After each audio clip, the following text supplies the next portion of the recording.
બધાને મારા સદગદાસ. આજે જો આ બાળકનો જે જન્મ થયો ધરતી આપણી આશ્રમ જે આપણે આ ધરતી જન્મ થયો, પણ આનો કંઈક પૂર્વનો નાતો અમારી યારે બાકી છે. આ બાળકનો ખરેખર એટલી ભગવાન આવી એને મોકલી છે મને, અને ખરેખર એટલી એને લાગણી કે જો હું અમારી ભેગું પછી આગળ હું જમવા બેહું તો મારી ભેગી જે જમવા બેહે ખાવા બે. હા, અને દૂધની તાહળી હોય તો પહેલાં એને અમારે પાવું પડે, પછી જ અમે ખાઈએ. આજે એવી લાગણી જે છે આ બાળકને અમારી યારે, જે એમ થાય કે વાહ પરમાત્મા કે તું પણ બહુ દયાળુ છો. આજની તારીખમાં હજી સુધી અમને એમ નથી થયું કે આ બાળક અમારું નથી. હજી એવી આની લાગણી બધાય નહીં, મને એકને નહીં, મારા મીરા માતાજી, મારા દીદી, પછી મારા જે કાંઈ છોકરાઓ છે બધાને એવી લાગણી છે આ બાળકની યારે.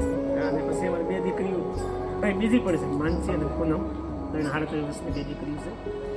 તો આ ફૂલ જે મોટું થઈ ગયું છે 1.5 વર્ષનું જૂનું, અને આનામાં એટલી સમજણ છે કે એ મંદિરે આરતી ચાલુ થાય કે પગે લાગવા લઈ જવી પડે પરાયણે, આપણે કહે હા એમ એ આ મંદિરે લઈ જવી પડે, મંદિરે પગે લાગે દર્શન કરે, પછી અમારે માતાજીનું સ્થાનક ગેલવાનું ત્યાં પણ એ પગે લાગે, પછી અમને બધાને પગે લાગે. બોલો એટલા આનામાં સારા વિચારો છે બાળકની અંદર.